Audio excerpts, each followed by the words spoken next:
DS classes में आप सभी स्टूडेंट का स्वागत है। कल हम लोगों ने बात की थी प्रेजेंट कॉन्टिन्यूअस के नेगेटिव जैसे मैंने आप सभी को सिखा चुकी हूँ कि कैसे बनता है, क्या होता है। आज हम लोग जानेंगे इस वीडियो में इंट्रोगेटिव नेगेटिव कैसे बनता है। जिसने भी हमारे चैनल डीएस क्लासेस को सब्सक्राइब नहीं किया है प्लीज़ कर लीजिएगा। और अगर आपको और रिलेटेड कोई भी वीडियो चाहिए, मतलब इंग्लिश से रिलेटेड कोई भी वीडियो चाहिए, तो आप हमारे चैनल पर वीडियो पे कमेंट कर दीजिएगा, आपको वो मिल जाएगी। ठीक है, चलिए देखते हैं आज इंट्रोगेटिव नेगेटिव कैसे बनता है पास्ट कॉन्टिन्यूअस का। पास्ट कॉन्टिन्यूअस ये है पास्ट कॉन्टिन्यूअस का सेकेंड पार्ट अगर मैं बोलूँ तो, क्योंकि उस पार्ट में ये कंप्लीट नहीं हुआ था, वीडियो लॉन्ग हो जाती है तो मुझे अपलोड करने इंटरोगेटिव कैसे बनता है। क्या आपको पता है पास्ट कॉन्टिन्यूअस का इंटरोगेटिव कैसे बनता है? सिंपल ट्रिक है और बहुत आसानी से आप लोग समझ जाएंगे। देखिए इंटरोगेटिव में क्या होता है, सबसे पहले हम सब्जेक्ट लिखते हैं। मैं आपको स्ट्रक्चर की बात बता रही हूँ।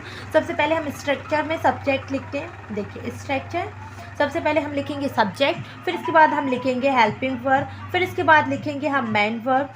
क्या ये सही है? ये तो सिंपल का है। हाँ ये तो सिंपल का है। देखिए बस इसमें क्या होता है, सब्जेक्ट हेल्पिंग वर्ब रहता है ना, तो ये इसकी जगह पे आ जाता है और ये इसकी जगह पे आ जाता है। सही पकड़े हैं। क्या होता है कि हम सबसे पहले हेल्पिंग वर्ब को लिखते हैं। देखो कुछ तो होगा ना यार, तभी तो ये इंटरोगेटिव होगा। जब हम किसी भी क्वेश्चन में यस या नो वाले क्वेश्चन करते हैं तब हम ऐसी कंडीशन रखते हैं कि सबसे पहले हेल्पिंग वर्ब, फिर इसके बाद आपका सब्जेक्ट, फिर इसके बाद आपका मेन वर्ब में आईएनजी, फिर इसके बाद आपका ऑब्जेक्ट है ना, फिर इसके बाद आपका क्वेश्चन मार्क। ये क्वेश्चन मार्क क्या होता है मैं वो भी आपको बताती हूँ। ये क्वेश्चन मार्क क्या होता है, देखिए क्वेश्चन मार्क का सिंपल सा ये रहता है, इसको देखकर ही लोग समझ जाते हैं कि हाँ भाई कुछ तो गड़बड़ है, कुछ तो बदलाव होगा। इंटरोगेटिव का सिंपल सा फंडा होता है क्वेश्चन मार्क। कैसे क्वेश्चन मार्क? देखिए जैसे मैंने अगर एग्जाम्पल लिखती हूँ, मैंने बोला कि वह, देखिए सबसे पहले तो आप समझ जाएंगे इस क्या को देखकर, क्योंकि ये सबसे पहले नंबर पे आता है। क्या आता है? क्या। तो मैंने बोला क्या वह खाना पका रही है। अब देखिए सिंपल सा लॉजिक किससे समझ में आएगा? देखिए ये जो आपको क्वेश्चन मार्क दिख रहा है ना,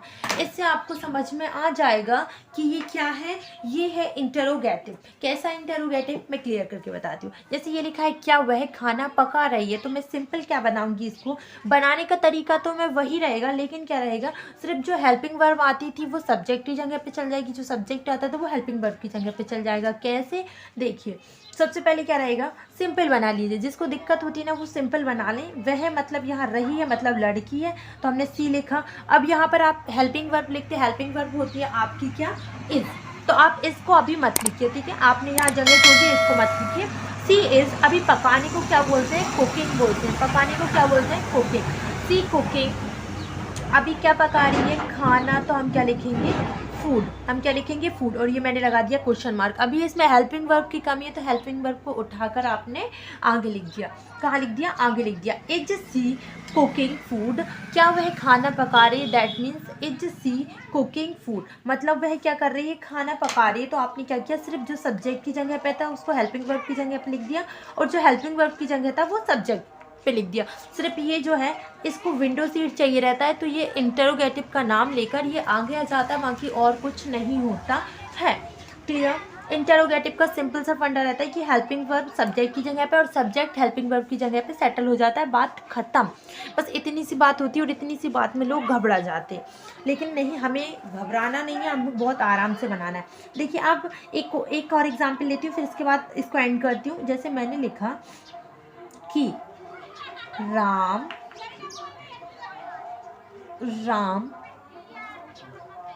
मैंने बोला राम भोपाल जा रहा है। भोपाल जा रहा है। क्या इसमें कोई क्वेश्चन पूछा? नहीं पूछा। लेकिन अगर मैंने बोला कि क्या राम, मैंने अगर बोला क्या राम, तो समझ में आया, मतलब अगर मजा नहीं आ रहा है, लग जाता है और यहाँ पर क्वेश्चन मार्क लग जाता है, मतलब यहाँ पर बात हो रही है किसकी? क्वेश्चन मार्क की। क्लियर? हाँ जी क्लियर। तो अभी हमको क्या करना रहेगा, सिर्फ कुछ नहीं, जब क्या आगे लगा, मतलब ये जो हेल्पिंग वर्ब है इसको भी हमको आगे लगानी पड़ेगी। तो हमने क्या लिखा? इज, क्योंकि ही के साथ हमेशा इज आता है, तो हमने लिखा इज राम, हमने लिखा इज राम गोइंग टू, जाने को क्या बोलते हैं गोइंग, और कहीं डायरेक्शन की बात होती है तो हमेशा टू लगाते हैं। जब कहीं को का सेंस निकलता है कि मैंने बोला कहीं कोई को जा रहा है तो हम बोलेंगे क्या गोइंग, फिर इसके बाद जिसका नाम है जगह का नाम है तो हम जगह का नाम लिख देंगे गोइंग टू भोपाल। अभी इसमें मोस्ट इंपॉर्टेंट चीज़ें क्या रह जाती है, इसमें ये रह जाता है अगर हम किसी सेंटेंस में अगर वो इंटरोगेटिव बन रहा है और हम उसमें क्वेश्चन मार्क नहीं लगा रहे हैं दैट मीन्स वो इनकम्प्लीट है, समझ रहे हैं। तो उसको कंप्लीट करने के लिए हमें उसमें क्वेश्चन मार्क ऐड करना पड़ेगा, ये क्वेश्चन मार्क जो होता है शाइन होता है। क्लियर, तो ये आपको इंटरोगेटिव क्लियर हुआ। अब हम बात करेंगे इंटरोगेटिव नेगेटिव की। बैकग्राउंड म्यूजिक पर ध्यान ना दीजिए, सबसे पहले अपन यही करेंगे इंटरोगेटिव नेगेटिव पर बात करेंगे हम लोग। तो इंटरोगेटिव नेगेटिव में क्या होता है, सिंपल सा रहता है कि देखो इंटरोगेटिव भी है और नेगेटिव भी है, मतलब नॉट भी आना है और अदला बदली भी होनी है ना। मतलब क्या होना है, नॉट भी आना है और अदला बदली भी होनी है। तो अब हम क्या करेंगे, वही करेंगे जो ये बोल रहा है, ठीक है। जो ये बोलेगा वही हमें करना पड़ेगा। तो हम सबसे पहले तो अदला बदली कर देते हैं। सबसे पहले हमने अदला बदली करी, मैंने क्या किया, हेल्पिंग वर्ब की जगह पे सब्जेक्ट को लिख दिया, सब्जेक्ट की जगह पे हेल्पिंग वर्ब को लिख दिया। क्लियर। अब इसके बाद हम क्या करेंगे, देखिए यहाँ पर अगर मैं नेगेटिव की बात करती हूँ तो यही रखा है, यहीं देखिए ये पेज रखा है। यहाँ अगर आप ध्यान से देखेंगे आपको दिख रहा है आई एम नॉट, ये जो नॉट है वो अपनी जगह पे व्यवस्थित है, बस इनके साथ छेड़छाड़ हुई है। ये पहले आया ये बाद में आया, तो नॉट तो अपनी जगह पे है ना, तो हमें नॉट को अपनी जगह पर ही लिखना है। तो हमें क्या लिखना है, हेल्पिंग वर्ब सब्जेक्ट नॉट, फिर इसके बाद हम क्या लिखेंगे, जैसे कहते हैं ऐसा। नॉट के बाद जो जो चीज़ें आती जा रही हैं उनको लगाते जाओ, मतलब जो स्ट्रक्चर था वही रहेगा। नॉट, फिर इसके बाद आपका आएगा मेन वर्ब, फिर इसके बाद आएगा आपका ऑब्जेक्ट आ गया। पहले हेल्पिंग वर्ब, फिर सब्जेक्ट, फिर नॉट, फिर इसके बाद आपका आएगा क्या, मेन वर्ब, फिर सब्जेक्ट, मतलब सॉरी ऑब्जेक्ट। फिर इसके बाद इसमें भी हमको क्वेश्चन मार्क लगाना पड़ेगा, विदाउट क्वेश्चन मार्क ये इनकम्प्लीट होता है और फिर इसका कोई मतलब नहीं है। आपको इसमें पूरे करने में आधा मार्क्स ही मिलेगा, समझ रहे हैं आप। आधा मार्क्स लेकर आप क्या ही कर लेंगे, इसलिए आपको पूरा लिखना पड़ेगा, ठीक है। अब देखिए मैं आपको एक एग्जाम्पल के थ्रू बताती हूँ। जैसे मैंने लिखा कि मैंने यही लिखा था ना, चलिए मैं यही लिख लेती हूँ। क्या राम भोपाल नहीं जा रहा है। मैंने बोला क्या राम भोपाल नहीं जा रहा, क्या राम भोपाल नहीं जा रहा है। तो अब हम इसे बनाएंगे कैसे, इसको बनाने का सिंपल तरीका है कि हमने पहले ऐसा लिखा था इज़राम, हमने इज़राम लिख लिया, फिर इसके बाद हम नॉट लगाएंगे, दैट्स इट। नॉट लगाया, फिर इसके बाद पूरा वैसे का वैसा रहेगा, कैसे का कैसा, गोइंग टू क्या आ जाएगा आपका, भोपाल आ जाएगा। क्लियर, मतलब कुछ नहीं रहता है इंटरोगेटिव में, सिर्फ नेगेटिव जैसे बनता है, लेकिन हमको इंटरोगेटिव का भी थोड़ा सा लेना पड़ता है और नेगेटिव का भी, दोनों का मिक्स करके ये बनता है। समझ आ गया, आ गया।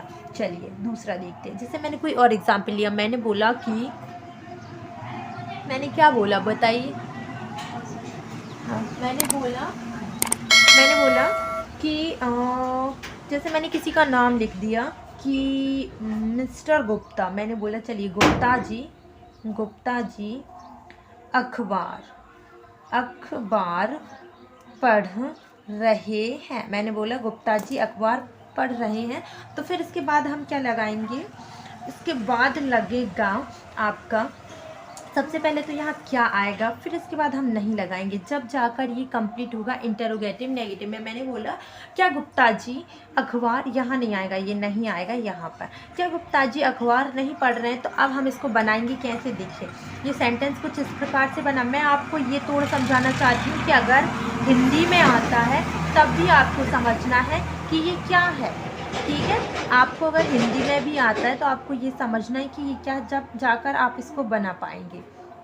मैंने बोला क्या गुप्ता जी अखबार नहीं पढ़ रहे, तो आप अब इसको बनाना है। तो आप बनाएंगे कैसे, आप लिखेंगे इज मिस्टर गुप्ता, मैंने बोला is mister Gupta not reading, मैंने बोला मिस्टर गुप्ता, और फिर मैंने क्या बोला, मिस्टर गुप्ता नॉट रीडिंग।